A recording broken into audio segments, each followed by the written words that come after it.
नमस्कार। यूपीएससी की तैयारी में जुटे सभी साथियों का स्वागत है। नमस्कार। आज हमारे हाथ में कोई आर्टिकल या रिपोर्ट नहीं है, बल्कि एक बहुत ही कह सकते हैं बुनियादी चीज है। एक इतिहास की किताब की अनुक्रमणिका, उसका इंडेक्स। हाँ, इंडेक्स। और हम इसके ए से जी तक के हिस्से को देखने वाले हैं। अब शायद ये सुनने में लगे कि अरे इंडेक्स में क्या है। हाँ, ये सवाल मन में आ सकता है कि भाई इंडेक्स का क्या विश्लेषण।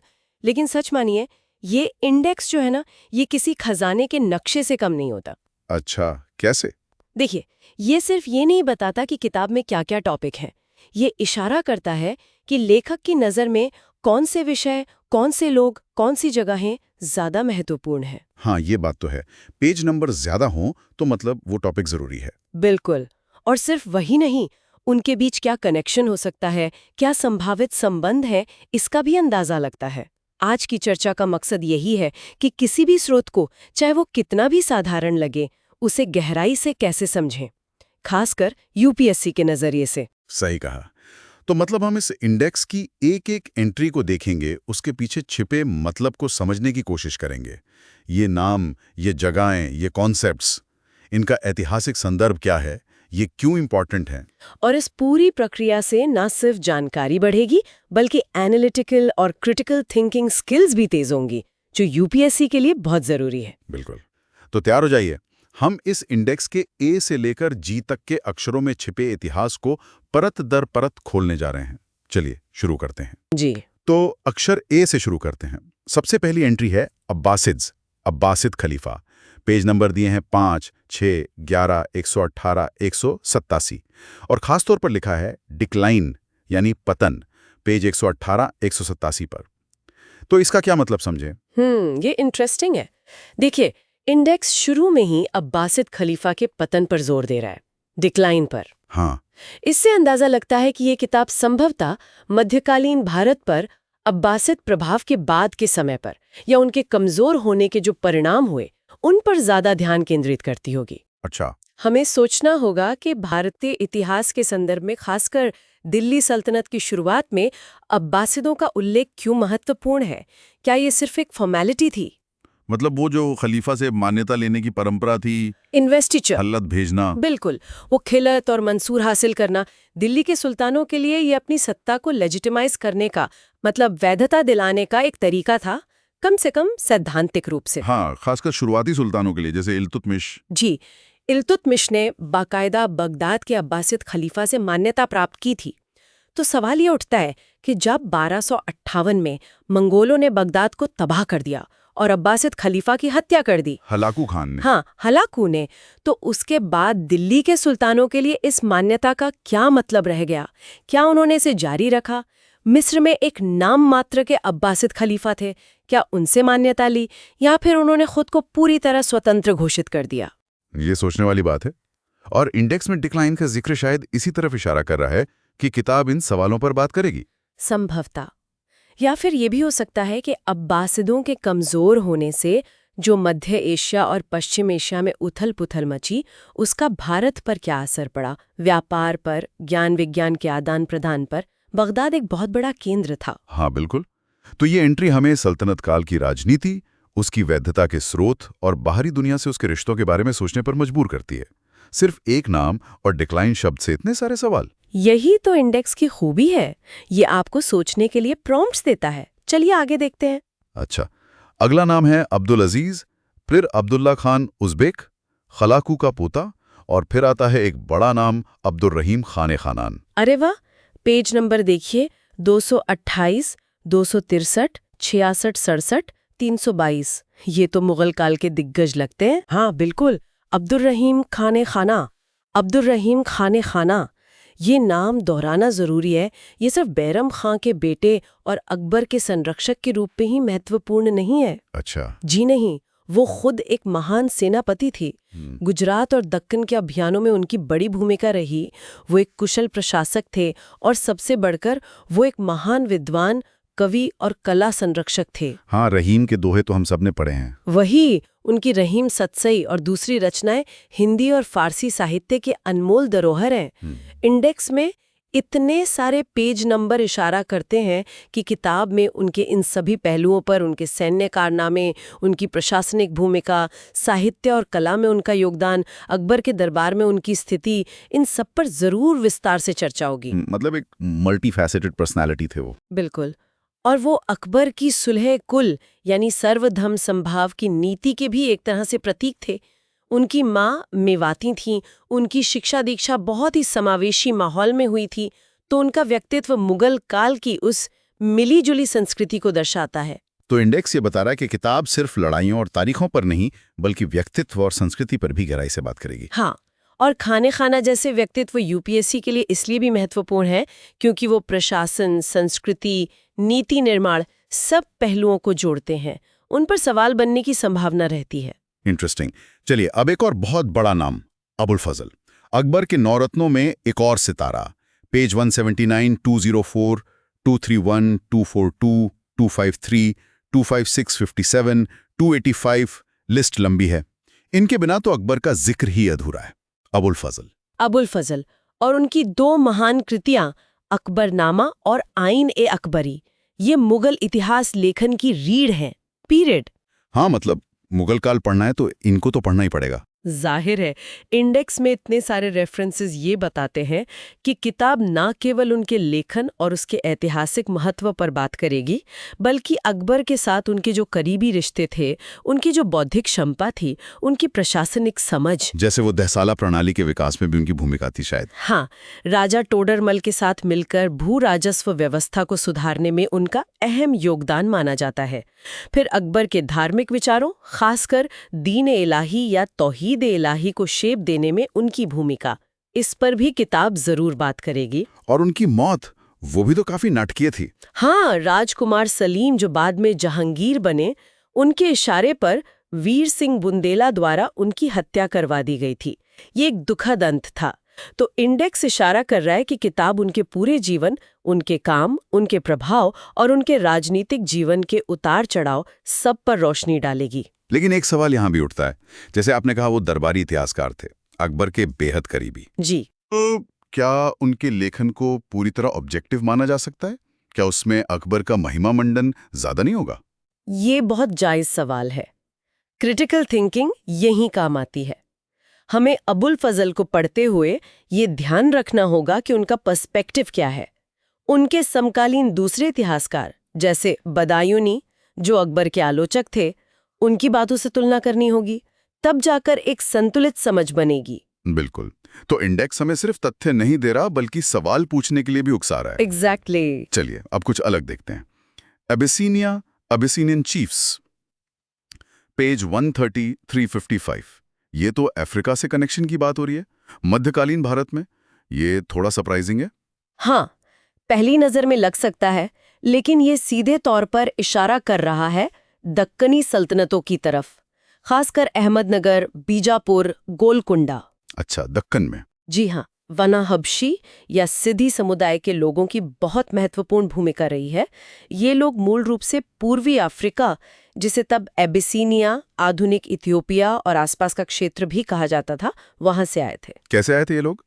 ज्यादातर गुलाम सैनिक या व्यापारी के रूप में, लेकिन अपनी योग्यता, अपनी सैन्य कुशलता और प्रशासनिक क्षमता के बल पर ये लोग सत्ता में बहुत ऊंचे पदों तक पहुंचे। जनरल बन गए, वजीर बन गए, यहाँ तक कि कुछ समय के लिए सत्ता पर कब्जा भी कर लिया। अरे वाह, इसका कोई उदाहरण? सबसे प्रसिद्ध उदाहरण है मलिक अंबर।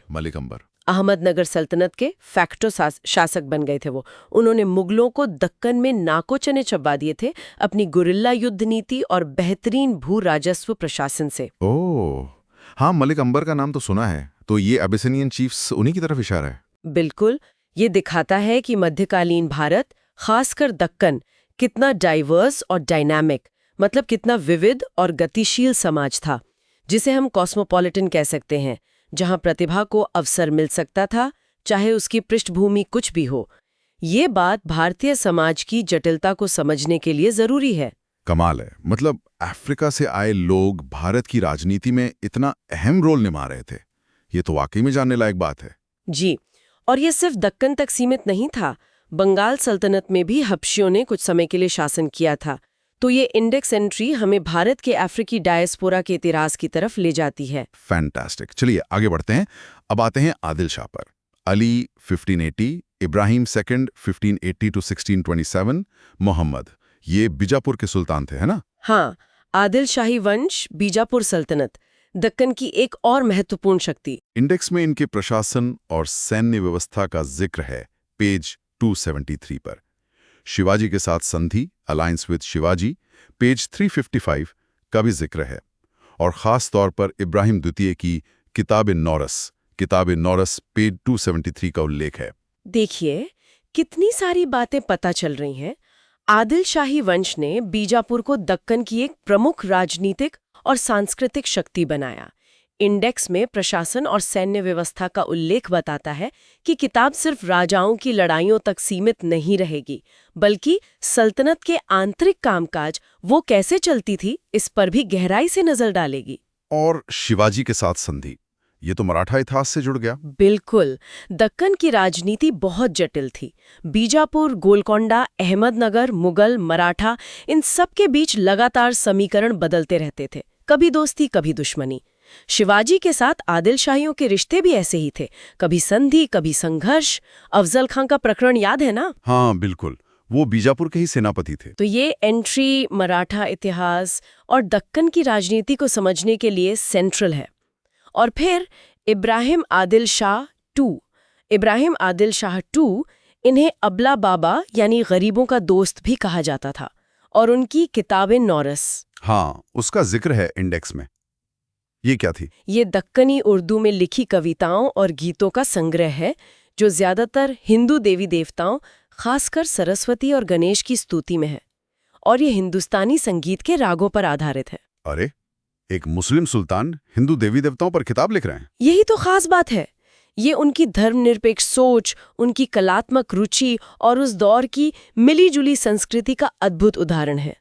किताब-ए-नौरस दक्कनी साहित्य और संगीत का एक अनमोल खजाना है।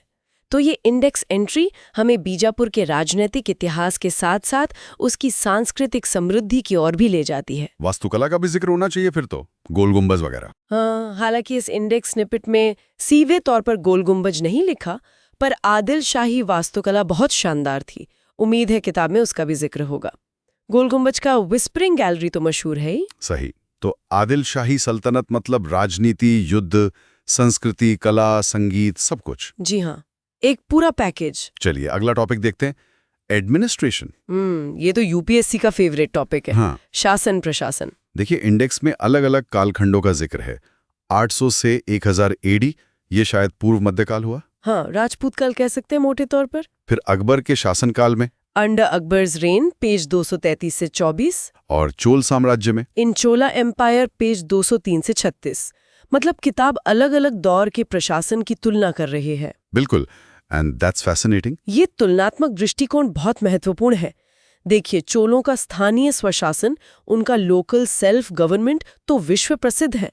उनके गांव कैसे खुद अपना शासन चलाते थे, टैक्स इकट्ठा करते थे, न्याय करते थे। हाँ, उत्तर मेरूर शिलालेख। एग्जैक्टली। वहीं अकबर की मनसबदारी प्रणाली और भू राजस्व व्यवस्था जैसे जब्ती या तहसाला प्रणाली, वो मुगल साम्राज्य की रीढ़ थी, एक सेंट्रलाइज्ड सिस्टम था। और सल्तनत काल की इक्ता प्रणाली भी तो थी। बिल्कुल, इक्ता प्रणाली जिससे गवर्नरों को वेतन की जगह भूमि का राजस्व वसूलने का अधिकार मिलता था। तो इंडेक्स का ये इशारा है कि किताब इन विभिन्न प्रणालियों का विकास कैसे हुआ, उनकी विशेषताएं क्या थीं, उनकी सफलताएं क्या रहीं, उनकी सीमाएं क्या थीं, इन सब का विश्लेषण करती होगी। और ये तुलना यूपीएससी मेंस के लिए तो बहुत ही उपयोगी होगी। जीएस पेपर 1 में सीधे सवाल आ सकते हैं। निश्चित रूप से। चोल सल्तनत और मुगल प्रशासन की तुलना अक्सर पूछी जाती है। ये एंट्री बता रही है कि इस किताब में आपको इसके लिए अच्छा मटेरियल मिल सकता है। ग्रेट। अब आते हैं अफगानिस्तान, अफगान्स पर। बाप रे, कितनी बार जिक्र है। पेज 121, 126, 133, 135, 137, 165 और भी बहुत सारे पेज हैं। हाँ, काफी एंट्रीज हैं। बाबर द्वारा विजय, पेज 204। तुगलक के समय विद्रोह, पेज 122, 123। शेरशाह के शासनकाल में राजपूतों पर प्रभाव, 221-25। शिवाजी से संबंध, 359-62 और भी बहुत कुछ। मतलब नॉर्थ वेस्ट फ्रंटियर और अफगानों की भूमिका तो छाई हुई है इस किताब में। और होनी भी चाहिए। If we connect this to the bigger picture, Afghan भारतीय इतिहास का एक अभिन्न हिस्सा रहे हैं।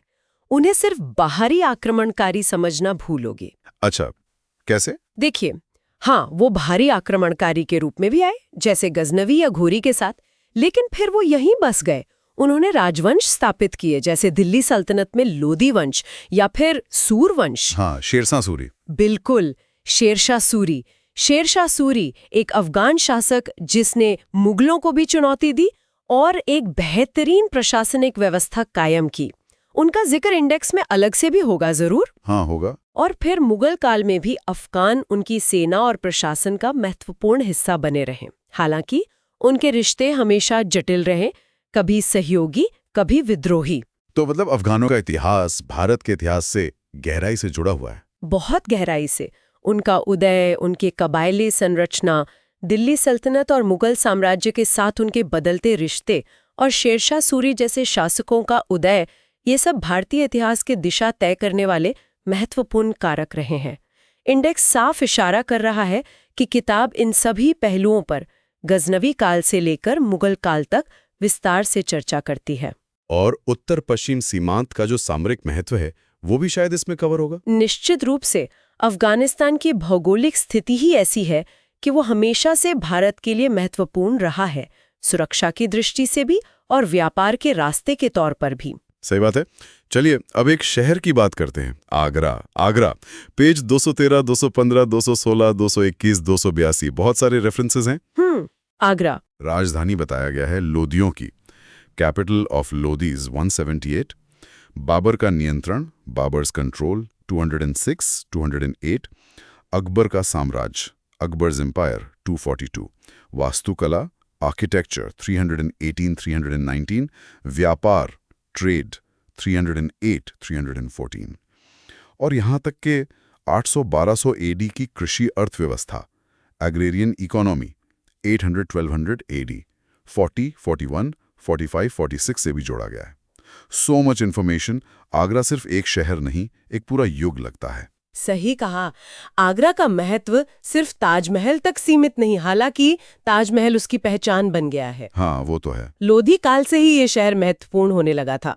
सिकंदर लोधी ने इसे अपनी राजधानी बनाया, फिर बाबर ने इस पर कब्जा किया और यहीं से भारत में मुगल शासन की नींव रखी। अकबर, जहांगीर, शाहजहां के समय में तो ये मुगल साम्राज्य का राजनैतिक, आर्थिक और सांस्कृतिक केंद्र रहा, जब तक शाहजहां ने राजधानी दिल्ली शाहनाबाद स्थानांतरित नहीं कर दी। यमुना किनारे बसा होना भी फायदेमंद रहा होगा व्यापार के लिए। बिल्कुल, यमुना नदी और ग्रैंड ट्रंक रोड जैसे व्यापार मार्गों का एक संगम था। इंडेक्स में व्यापार का जिक्र पेज 308, 314 इसी ओर इशारा करता है। किताब आगरा के किले, फतेहपुर सीकरी जो आगरा के बहुत पास हैं, यहाँ की वास्तुकला, इसके आर्थिक आधार, व्यापार और कृषि और विभिन्न शासकों के अधीन इसके विकास पर विस्तार से प्रकाश डालेगी, ऐसा लगता है। और वो 800-1200 एडी की कृषि अर्थव्यवस्था वाला रेफरेंस, वो थोड़ा अलग लग रहा है। हाँ, वो थोड़ा पहले के काल का है। शायद किताब ये बताना चाह रही है कि आगरा जिस क्षेत्र में स्थित है वो प्राचीन काल से ही कृषि की दृष्टि से संपन्न रहा है, जो बाद में शहर के विकास का आधार बना। यमुना गंगा का दोआब क्षेत्र है ये। अच्छा, ये कनेक्शन हो सकता है। तो आगरा मतलब लोदी, मुगल राजधानी, किला, वास्तुकला, व्यापार, कृषि, सब कुछ जुड़ा हुआ है। जी, एक शहर के बहाने पूरे एक युग का इतिहास खुलता है। आगे अहमदनगर, दक्खन की एक और सल्तनत, पेज 148, 151, 161, 259, 265। इसमें तो चांद बीवी का जिक्र जरूर होगा। हाँ, अहमदनगर या निजाम शाही सल्तनत दक्कन की 5 सल्तनतों में ये सबसे महत्वपूर्ण थी, कम से कम मुगलों के प्रतिरोध के मामले में। अच्छा जी, इंडेक्स में देखिए क्या लिखा है। अहमदनगर, बरार और खानदेश पर विस्तार।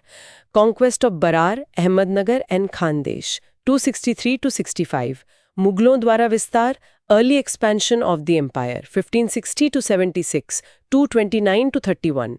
संगठन, ऑर्गेनाइजेशन ऑफ गवर्नमेंट 239 to 42। उज़्बेकों से संबंध, एंड द उज़्बेक्स 284 to 87। काफी जटिल मामला लगता है। हाँ, रेफरेंसेस थोड़े बिखरे हुए लग रहे हैं। ये एंट्रीज शायद अकबर के साम्राज्य विस्तार के संदर्भ में दी गई हैं, लेकिन अहमदनगर की अपनी कहानी बहुत रोचक है। निजाम शाही वंश ने इसे स्थापित किया और जैसा मैंने पहले कहा, इसने मुगलों के दक्षिण विस्तार का सबसे मजबूती से प्रतिरोध किया। मलिक अंबर के नेतृत्व में। हाँ, खासकर मलिक अंबर के नेतृत्व में। मलिक अंबर, उन्होंने कमाल की गुरिल्ला युद्ध रणनीति अपनाई और साथ ही एक बहुत ही कुशल राजस्व प्रशासन भी लागू किया, जिसने राज्य को आर्थिक रूप से मजबूत बनाया।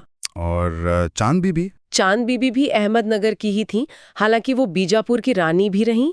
उन्होंने अकबर की सेनाओं के खिलाफ अहमदनगर किले की रक्षा में अद्भुत वीरता दिखाई थी। उनकी कहानियां भी बहुत प्रसिद्ध हैं। तो इंडेक्स इशारा कर रहा है कि किताब अहमदनगर की आंतरिक राजनीति, उसके सैन्य संगठन, पड़ोसी सल्तनतों बरार, खानदेश, बीजापुर, गोलकोंडा के साथ उसके रिश्ते और खासकर मुगलों के साथ उसके लंबे और कठिन संघर्ष पर विस्तार से चर्चा करेगी। जी, और दक्कन की राजनीति की जो जटिलताएं थीं, लगातार बदलते गठबंधन, अंदरूनी झगड़े, बाहरी खतरे, वो सब अहमदनगर की कहानी में साफ दिखाई देते हैं। तो ए सेक्शन में हमें अब्बासिद, खाने खाना, अबुल फजल, हबशी, आदिल शाही, प्रशासन, अफगान, आगरा, अहमदनगर, कितने सारे अहम लोगों, जगहों और कॉन्सेप्ट्स के बारे में सोचने का मौका मिला। बिल्कुल, और ये सिर्फ अक्षर ए था। हाँ, चलिए अब बी पर चलते हैं।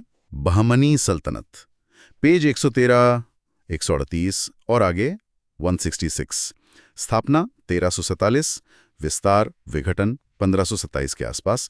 फिरोज शाह बहमनी 1397, 1422। महमूद गवान का जिक्र है। बहमनी सल्तनत दक्कन में पहली बड़ी मुस्लिम सल्तनत।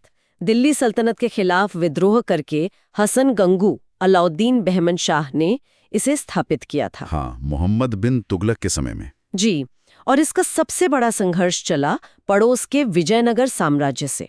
रायचूर दोआब के लिए। वो तो क्लासिक राइवलरी है। बिल्कुल।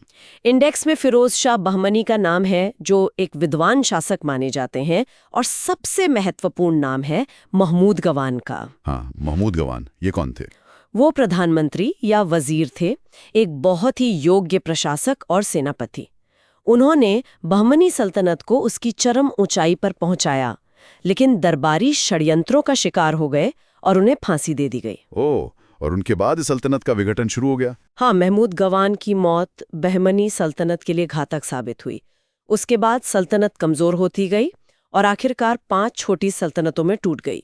बीजापुर, आदिल शाही, गोलकोंडा, कुतुब शाही, अहमदनगर, निजाम शाही, बीदर, बरीद शाही और बरार, इमाद शाही। वही 5 दक्कनी सल्तनतें जिनका जिक्र पहले भी आया। एग्जैक्टली। तो बहमनी सल्तनत का इतिहास दक्कन की बाद की राजनीति को समझने की कुंजी है। बहमनी सल्तनत लगभग 1347 से 1527। ये तारीखें और नाम याद रखने लायक हैं। जरूर। अगला नाम बलबन, पेज 80, 83, 86 और 89। शासनकाल 1266-87। इनके बारे में थोड़ी बात हुई थी अब्बासिदों के संदर्भ में। हाँ, गयासुद्दीन बलबन, दिल्ली सल्तनत को कंसोलिडेट करने वाला, मतलब मजबूती देने वाला सुल्तान। इल्तुतमिश के बाद जो 40 तुर्क सरदारों का गुट था, तुर्कान चहलगानी, जो बहुत शक्तिशाली हो गया था। हाँ, जो सुल्तानों को बनाते बिगाड़ते थे। बिल्कुल। बलबन खुद उसी गुट का सदस्य था, लेकिन सुल्तान बनने के बाद उसने उस गुट की शक्ति को पूरी तरह कुचल दिया अपनी रक्त और लौह की नीति से। हाँ, ब्लड एंड आयरन पॉलिसी। उसने सुल्तान की प्रतिष्ठा और शक्ति को फिर से स्थापित किया। दरबार में कड़े नियम लागू किए, जैसे सिजदा, जमीन पर लेटकर अभिवादन, और पैबोस, सुल्तान के कदम चूमना। ये तो काफी कठोर लगता है। कठोर था, लेकिन शायद उस समय की जरूरत थी सल्तनत को बिखरने से बचाने के लिए। उसने मंगोलों के आक्रमण से बचाव के लिए सीमा पर किले बनवाए, सेना को सुधारा। एक कठोर लेकिन प्रभावी शासक माना जाता है गयासुद्दीन बलबन। 1266 से 87 सल्तनत के इतिहास में एक महत्वपूर्ण पड़ाव। ठीक है, अब आते हैं उस नाम पर जिसने भारत में एक नए युग की शुरुआत की, बाबर। पेज 162, 175, 178। और फिर भारत विजय, कॉन्क्वेस्ट ऑफ इंडिया 209-11। मध्य एशिया से संबंध, सेंट्रल एशिया 202-3। भारत में आगमन का महत्व, significance of advent into India 209-11। यहाँ से मुगल कहानी शुरू होती है। हाँ, ज़हीरुद्दीन मोहम्मद बाबर, मुगल साम्राज्य का संस्थापक। इंडेक्स साफ बता रहा है कि किताब उसके मध्य एशियाई मूल फरगाना और समरकंद के लिए उसकी संघर्ष और फिर कैसे उसने काबुल से भारत की ओर रुख किया, इस सब पर बात करेगी। पानीपत की पहली लड़ाई 1526, इब्राहिम लोदी को हराया। बिल्कुल, पानीपत की लड़ाई जिसमें बाबर ने तुलुगमा युद्ध नीति और तोपखाने का प्रभावी इस्तेमाल किया, ये भारतीय युद्ध शैली में एक बड़ा बदलाव था। फिर खानवा का युद्ध 1527 राणा सांगा के खिलाफ, जो पानीपत से भी ज्यादा निर्णायक माना जाता है। हाँ, क्योंकि उसने भारत में मुगल शासन को स्थापित कर दिया। सही कहा। इंडेक्स में significance of advent into India का जिक्र इसी महत्व को रेखांकित करता है। बाबर सिर्फ एक विजेता नहीं था, वो एक अच्छा लेखक भी था। उसकी आत्मकथा तुजुक ए बाबरी या बाबरनामा उस समय के भारत के बारे में बहुत जानकारी देती है। तो बाबर मतलब मध्य एशिया, भारत विजय, नई युद्ध तकनीक, मुगल वंश की स्थापना और एक लेखक, काफी कुछ है। जी, एक छोटा लेकिन बहुत प्रभावशाली शासनकाल रहा उसका भारत में। अगला है बंगाल, पेज 52, 164, 216। सल्तनत काल, मुगल काल, व्यापार, ट्रेड 37-39 और दिल्ली सल्तनत के खिलाफ विद्रोह, रिबेलियन अगेंस्ट दिल्ली सल्तनत 112। बंगाल, इतिहास में इसे अक्सर बुल्गाकपुर कहा गया है। बुल्गाकपुर मतलब विद्रोह की भूमि। अपनी भौगोलिक स्थिति और आर्थिक संपन्नता के कारण बंगाल अक्सर दिल्ली के नियंत्रण से बाहर होने की कोशिश करता रहता था, चाहे सल्तनत काल हो या मुगल काल। अच्छा, तो ये विद्रोह वाला रेफरेंस पेज 112 इसी तरफ इशारा कर रहा है। हाँ, बंगाल हमेशा से एक बहुत समृद्ध प्रांत रहा है। अच्छा कृषि उत्पादन, बेहतरीन कपड़ा उद्योग और नदियों और समुद्र के रास्ते व्यापार की सुविधा। इंडेक्स में व्यापार का जिक्र पेज 37-39 इसी आर्थिक महत्व को दिखाता है। सल्तनत काल में लखनौती और बाद में गौर और पांडुआ, फिर मुगल काल में ढाका, मुर्शिदाबाद, ये सब बड़े केंद्र रहे। तो बंगाल मतलब विद्रोह, संपन्नता, व्यापार और दिल्ली से एक दूरी। ओझा तौर पर हाँ, किताब शायद बंगाल की अपनी क्षेत्रीय पहचान, उसकी कला और साहित्य के विकास पर भी कुछ रोशनी डाले। चलिए अब सी पर आते हैं। चोलास, पेज 10, 12, 19, 20। साम्राज्य 900-1200 AD, प्रशासन में स्वशासन की परंपरा 152, नौसेना, दक्षिण पूर्व एशिया से संबंध, relation and culture 9 and south east Asia 26, दक्षिण भारत का गौरव। चोल साम्राज्य 900-1200 AD, दक्षिण भारत के इतिहास का स्वर्ण युग कह सकते हैं इसे। इंडेक्स में जो बातें हाईलाइट की गई हैं वो सब बहुत महत्वपूर्ण हैं। जैसे कि स्वशासन, पेज 152 पर खास जिक्र है। हाँ, उनका स्थानीय स्वशासन, गांवों और नगरों की सभाएं, उर सभा, नगरम कैसे काम करती थीं, कैसे चुनाव होते थे, कैसे वो अपने इलाके का प्रशासन चलाती थीं, यह अद्भुत है। उत्तर मेरूर शिलालेख इसका सबसे अच्छा उदाहरण है। और उनकी नौसेना, नेवी, बहुत शक्तिशाली नौसेना थी चोलों की। उन्होंने श्रीलंका को जीता और दक्षिण पूर्व एशिया के श्रीविजय साम्राज्य, जो आज के इंडोनेशिया, मलेशिया के हिस्सों में फैला था, तक अपनी धाक जमाई। इंडेक्स में दक्षिण पूर्व एशिया से संबंध पेज 9-26 का जिक्र इसी ओर इशारा करता है। ये सिर्फ युद्ध नहीं था, व्यापारिक और सांस्कृतिक संबंध भी थे। तो मतलब चोल सिर्फ दक्षिण भारत तक सीमित नहीं थे, उनका प्रभाव बाहर तक था। बिल्कुल, उनका प्रभाव बंगाल की खाड़ी और उससे आगे तक फैला हुआ था। और उनकी कला और वास्तुकला, तंजौर का बृहदेश्वर मंदिर, हाँ, वो तो यूनेस्को वर्ल्ड हेरिटेज साइट है। जी, चोल काल की भव्यता का प्रतीक है वो। तो इंडेक्स हमें बता रहा है कि किताब चोलों के राजनीतिक विस्तार, उनके अद्भुत प्रशासन, उनकी नौसैनिक शक्ति, उनके अंतर्राष्ट्रीय संबंध और उनकी शानदार कला, इन सब पर विस्तार से चर्चा करेगी। ठीक है, अगला टॉपिक थोड़ा संवेदनशील है, कास्ट सिस्टम, जाति व्यवस्था। पेज 232 सेंस 232-34 ईसा पूर्व 800 से 2000 ईस्वी तक। भक्ति संतों द्वारा उपेक्षा डिसरिगार्डेड बाय भक्ति सेंस 155, 190-91। हिंदुओं में विशिष्टता, एक्सक्लूसिवनेस ऑफ हिंदूज 133। जाति व्यवस्था भारतीय समाज की एक बहुत ही जटिल और दुर्भाग्य से स्थायी विशेषता रही है। इंडेक्स में इसका लंबा कालखंड बताया गया है, 800 BC टू 2000 AD, जो दिखाता है कि किताब इसके ऐतिहासिक विकास को ट्रेस करने की कोशिश करेगी। और भक्ति संतों द्वारा इसकी उपेक्षा का जिक्र है। हाँ, ये महत्वपूर्ण है। मध्यकाल में जो भक्ति और सूफी आंदोलन हुए, उन्होंने कई मायनों में जातिगत भेदभाव और कर्मकांडों पर सवाल उठाए। कबीर, नानक, रैदास, तुकाराम जैसे संतों ने प्रेम और समानता का संदेश दिया। इंडेक्स इशारा कर रहा है कि किताब भक्ति आंदोलन के इस सामाजिक पहलू पर भी ध्यान देगी। लेकिन साथ ही हिंदुओं में विशिष्टता, एक्सक्लूसिवनेस ऑफ हिंदूज 133 का भी जिक्र है। इसका क्या मतलब हो सकता है? ये शायद अल-बिरूनी जैसे बाहरी पर्यवेक्षकों के नजरिए से हो सकता है, जिन्होंने भारतीय समाज, खासकर ब्राह्मणवादी व्यवस्था को बाहर से आने वालों के प्रति काफी क्लोज्ड या एक्सक्लूसिव पाया। या फिर ये जाति व्यवस्था के कारण समाज के अंदर जो विभाजन और ऊंच नीच थी, उसकी ओर इशारा कर रहा है।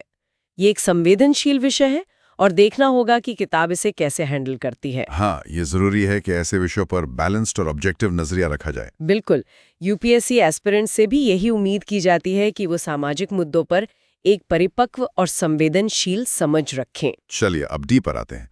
दिल्ली सुल्तानेट, दिल्ली सल्तनत।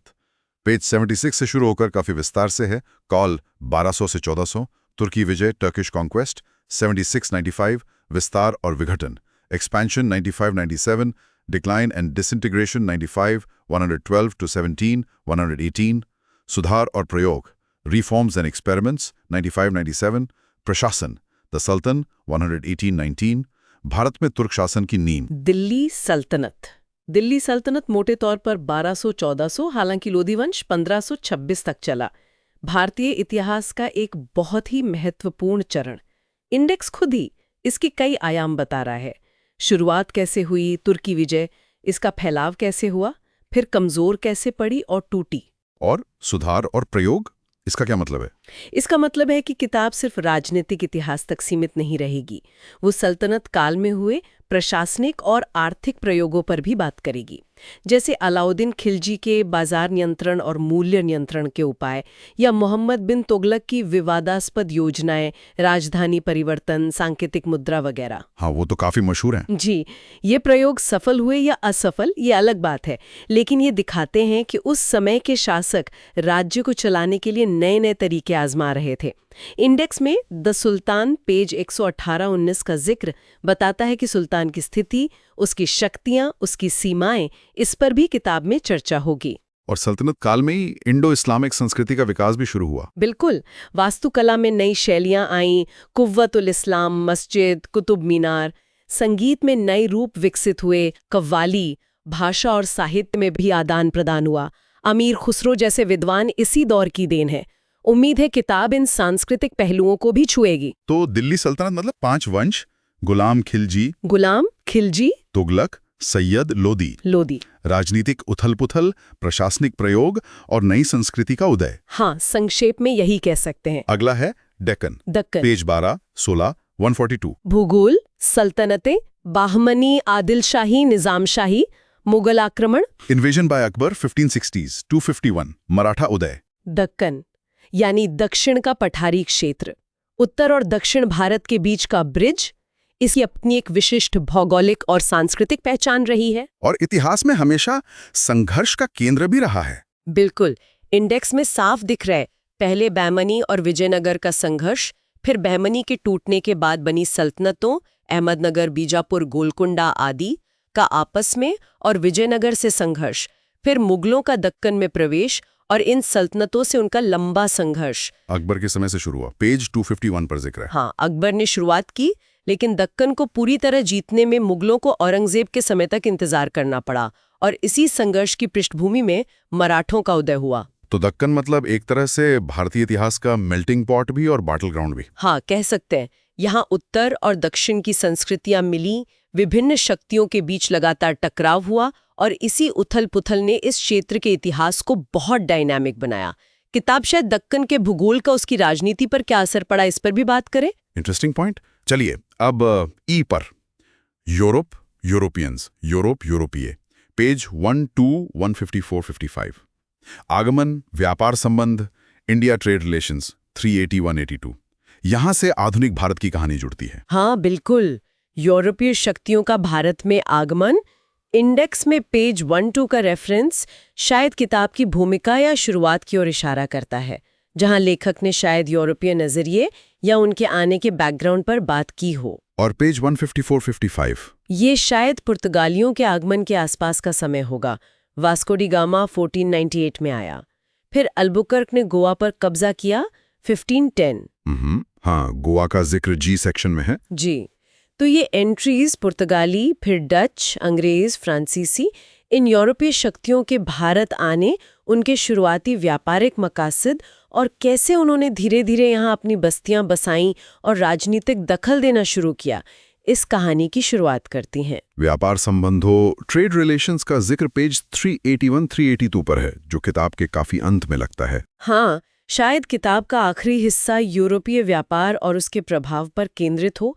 कैसे भारतीय अर्थव्यवस्था यूरोपीय व्यापार से जुड़ी, उसके क्या फायदे नुकसान हुए और कैसे ये व्यापारिक प्रतिस्पर्धा राजनीतिक संघर्ष में बदली, ये सब आधुनिक भारतीय इतिहास के महत्वपूर्ण पहलू हैं। तो ये एंट्री हमें मध्यकाल से आधुनिक काल की ओर ले जा रही है। बिल्कुल, एक ट्रांजिशन पॉइंट है ये। अब आते हैं एफ पर, फिरोज शाह तुगलक, पेज 11837। काफी पेज दिए गए हैं इनको। शासनकाल 1381 से 88, नीतियां, मोहम्मद तुगलक से तुलना, निर्माण कार्य, शहर, नहरें, धार्मिक नीति, उलेमा का प्रभाव। फिरोज शाह तुगलक 1351 to 88। मोहम्मद बिन तुगलक के बाद सल्तनत की बिगड़ी हालत को संभालने की जिम्मेदारी इन पर आई। इंडेक्स में इतने पेज बताते हैं कि किताब इनके शासनकाल का विस्तृत मूल्यांकन करती है। मोहम्मद बिन तुगलक से तुलना का जिक्र क्यों हो सकता है? क्योंकि फिरोज शाह की नीतियां कई मायनों में मोहम्मद बिन तुगलक की नीतियों के उलट थीं। मोहम्मद बिन तुगलक ने जो कठोर कदम उठाए थे, जिनसे अमीर और उलमा नाराज हो गए थे, फिरोज ने उन्हें पलटने की कोशिश की। उसने अमीरों और उलमाओं को खुश करने का प्रयास किया। अच्छा, और निर्माण कार्य, नहरें वगैरह? हाँ, फिरोज शाह अपने लोक कल्याणकारी कार्यों, खासकर कृषि को बढ़ावा देने के लिए नहरें खुदवाने, जैसे यमुना से हिसार तक, नए शहर बसाने, जैसे हिसार, फिरोजाबाद, जौनपुर, अस्पताल, दारुल शफा खोलने आदि के लिए जाने जाते हैं। तो फिर उन्हें अच्छा शासक मानना चाहिए। एक पहलू ये है, लेकिन दूसरा पहलू उनकी धार्मिक नीति है। उन पर इस्लामी कट्टरपंथियों और उलमाओं को ज्यादा खुश करने, गैर मुसलमानों पर जजिया लगाने, यहाँ तक कि ब्राह्मणों पर भी और शियाओं और अन्य संप्रदायों के प्रति असहिष्णु होने के आरोप लगते हैं। ओह, तो मतलब उनके शासन में विरोधाभास था? हाँ, बिल्कुल। एक तरफ कल्याणकारी कार्य, दूसरी तरफ धार्मिक कट्टरता।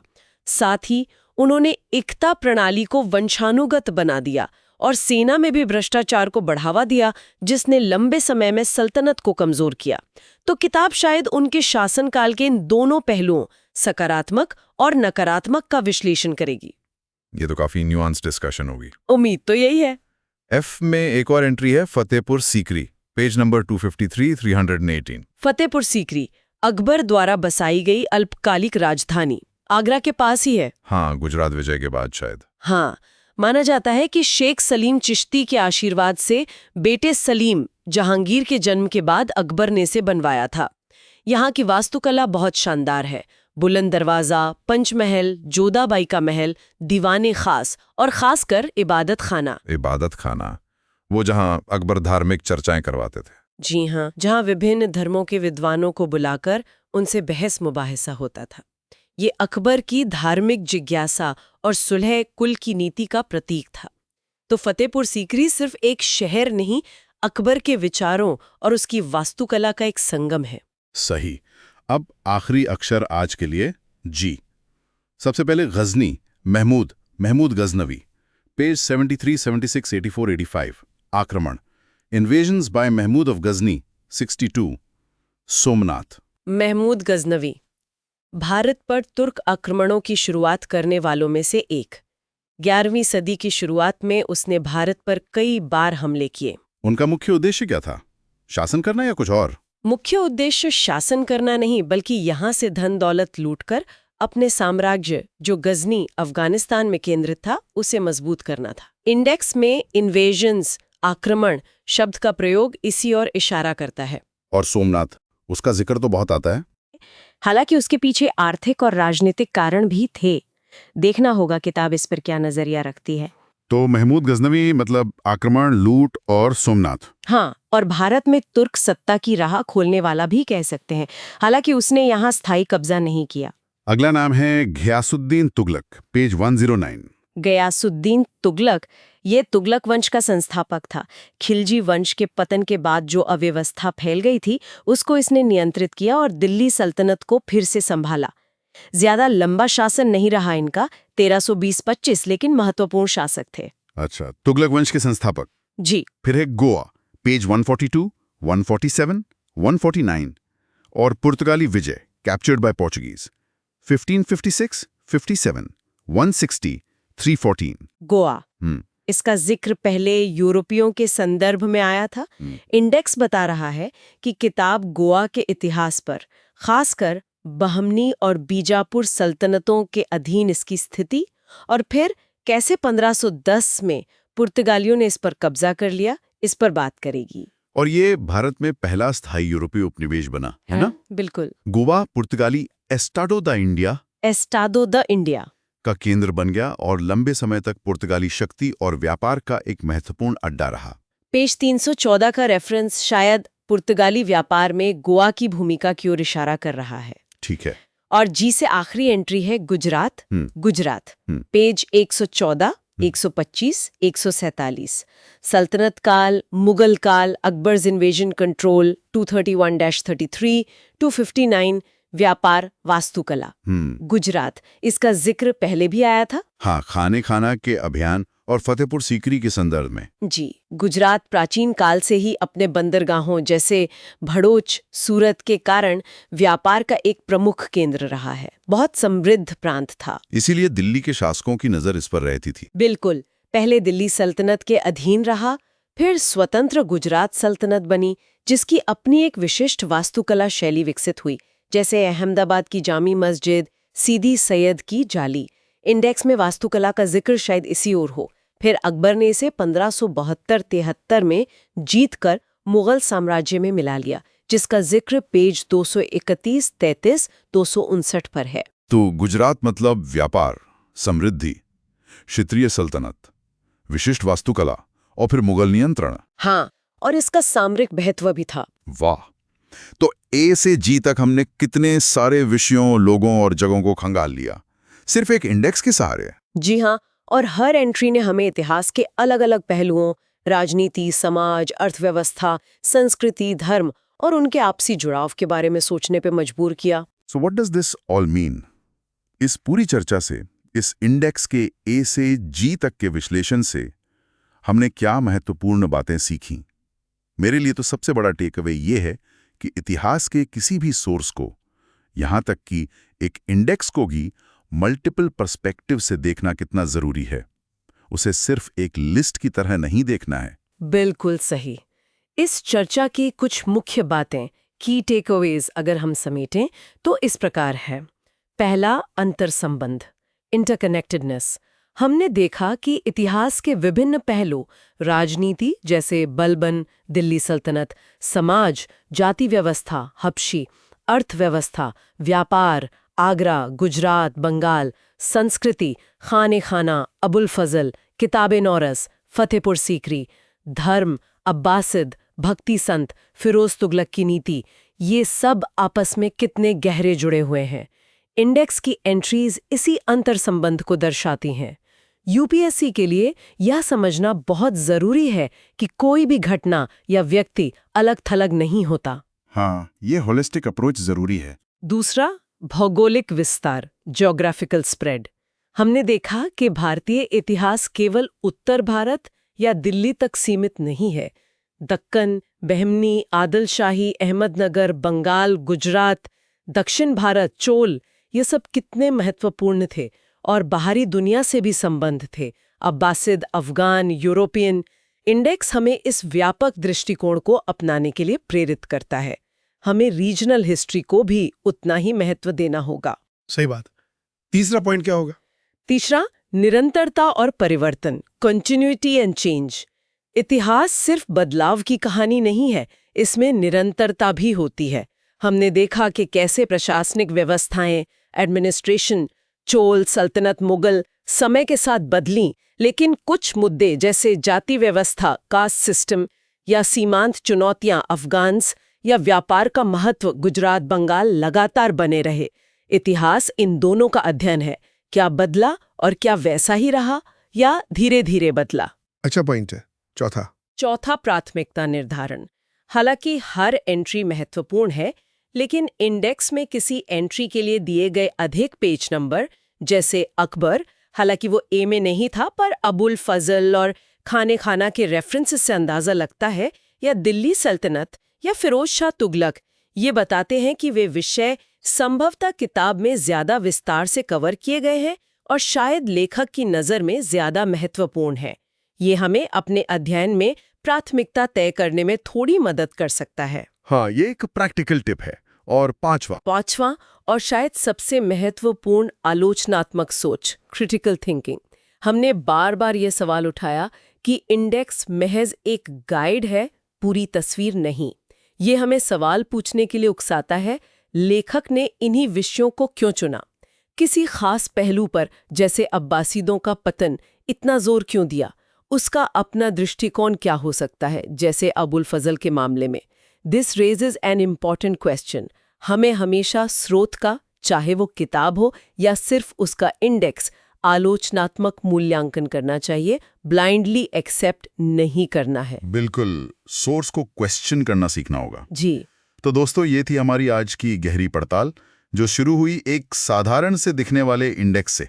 उम्मीद है कि आपको इतिहास को देखने का ये नया और विस्तृत नजरिया पसंद आया होगा और यूपीएससी की तैयारी में मददगार साबित होगा। ये सोचने का एक तरीका है जिसे आप किसी भी किताब, किसी भी सिलेबस टॉपिक पर लगा सकते हैं। याद रखिए, यूपीएससी की यात्रा ज्ञान अर्जित करने के साथ साथ उसे सिंथेसाइज करने यानी जोड़ने और एनालाइज करने यानी विश्लेषण करने की भी है। इस तरह का अभ्यास आपकी समझ को गहरा करेगा। इस सत्र को एक मॉडल के रूप में लें कि कैसे आप किसी भी पाठ्य सामग्री का, यहाँ तक कि उसके इंडेक्स का भी अधिकतम लाभ उठा सकते हैं। There's always more to learn, हमेशा सीखने के लिए और होता है। बिल्कुल। इस चर्चा को जरूरत पड़े तो दोबारा सुनें। सोचें कि ये विभिन्न नाम जैसे अब्दुल रहीम, बलबन, मलिक अंबर, स्थान जैसे आगरा, अहमदनगर, बंगाल, दक्कन, और घटनाएं जैसे अब्बासिद पतन, तुर्की विजय, यूरोपीय आगमन, कैसे एक बड़ी कहानी का हिस्सा हैं। ये न सिर्फ आपके प्रीलिम्स और मेंस के जीएस पेपर 1 के लिए उपयोगी है, बल्कि इतिहास को रटने की बजाय समझने में मदद करेगा, जो जीवन भर आपके काम आएगा। Knowledge is most valuable when understood and applied. ज्ञान तभी सबसे मूल्यवान है जब उसे समझा जाए और इस्तेमाल किया जाए। हिम्मत बनाए रखें, अपनी जिज्ञासा को जिंदा रखें और गहराई से अध्ययन करते रहें। सफलता जरूर मिलेगी। और हाँ, अगर आपको ये प्रयास पसंद आया तो इस वीडियो को लाइक करना ना भूलें। अपने साथी एस्पिरेंट्स के साथ इसे शेयर करें। नीचे कमेंट्स में हमें बताएं कि आपको ए से जी तक के विश्लेषण में कौन सा हिस्सा, कौन सी एंट्री या कौन सा कनेक्शन सबसे ज्यादा रोचक लगा। और सबसे जरूरी बात, हमारे YouTube चैनल सुन लो यूपीएससी को जरूर सब्सक्राइब करें, ताकि आप ऐसी और भी ज्ञानवर्धक चर्चाओं से न चुकें। अगली बार फिर मिलेंगे एक नए विषय के साथ। धन्यवाद और जय हिंद।